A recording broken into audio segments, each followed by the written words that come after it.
அன்று கொடுத்த சட்டம் தான் இன்று வரைக்கும் நம்ம வாழ்க்கை வாழ்ந்துட்டு இருக்கோம்.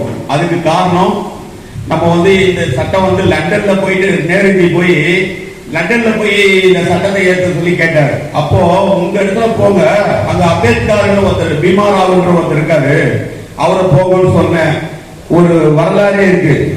அப்பேற்பட்ட இதுதான் நம்ம அப்பேற்பட்ட பெருமையை இன்னைக்கு பேசுறதுக்கு வந்திருக்கோன்றதை விட, காங்கிரஸ் அன்று கையாளாத காங்கிரஸ் நேருன்றது இந்தியாவுக்கு ஒரு தலை சிறந்த ஒரு தலைவர்கிட்ட கேள்வி கேட்கறதுக்கு பதிலா லண்டன்ல போய் கேட்டார் இல்லையா,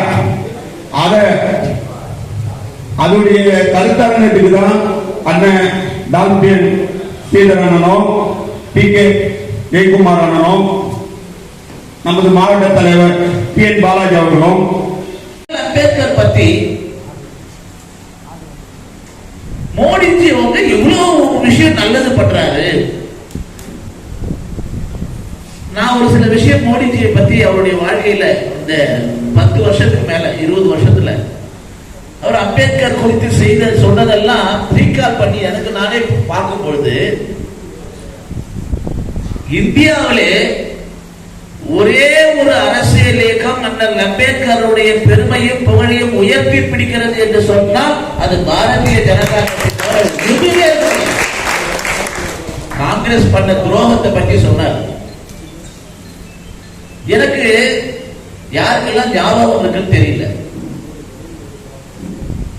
முதல் முறையாக பாராளுமன்றத்துக்கு 2014 பிரதமர் போறாரு.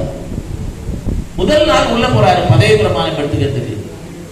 அப்ப அவர் செஞ்சதை ஞாபகம் இப்ப கூட வீடியோல இருக்கு, எல்லாரும் போய் பாருங்க. உடனே அந்த நாடாளுமன்ற வளாகத்தில் இருக்க படிக்கட்டுல முதல் படிக்கட்டுல அவருடைய தலையை சாஷ்டாங்கமாக அந்த தலையை வச்சுட்டு அப்படியே நமஸ்காரம் பண்ணிட்டு அதன் பிறகுதான் அவர் உள்ள போனார். இரண்டாவது விஷயம் சொல்றாரு, அன்னைக்கே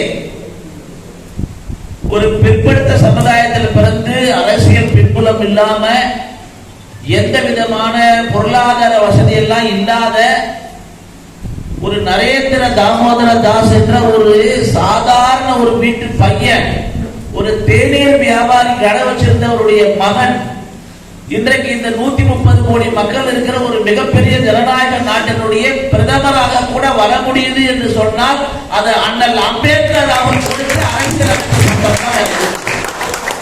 சொன்னது யாரு? நரேந்திர தாமோதர் தாஸ். இன்னும் ஒரு விஷயம் அவர் சொன்னாரு.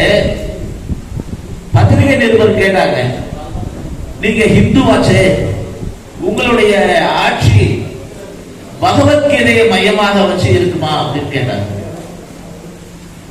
அப்ப பாரத பிரதமர் மோடி சொல்றாரு, இந்த நாட்டில் இருக்கிற 130 கோடி மக்களுக்கும் அப்ப இருக்கிற ஒரே பகவத்கீதை எதுன்னா புரட்சியாளர் அண்ணல் அம்பேத்கர் எழுதிய அரசமைப்பு சட்டம் தான் பகவத்கீதை. பாரத பிரதமர் மோடி அவர்கள் சொல்வது போல அண்ணல் அம்பேத்கர் என்று ஒருவர் இல்லை என்று சொன்னால் இந்த பிற்படுத்த சமுதாயத்தில் இருக்கிற யாரும் இந்த அளவுக்கு உயர்ந்திருக்க முடியாது. அதற்கு காரணமான அண்ணல் அம்பேத்கர் அவர்களை வாழ்நாள் முழுவதும் நினைத்து பார்ப்பதற்கும் மரியாதை செய்வதற்கும் கடமைப்பட்டிருக்கிறேன் என்று சொல்கிற நரேந்திர மோடி அவருடைய தொண்டர்களாக நாம் எல்லாம் இருக்கிறோம் என்பது நமக்கு பெருமை.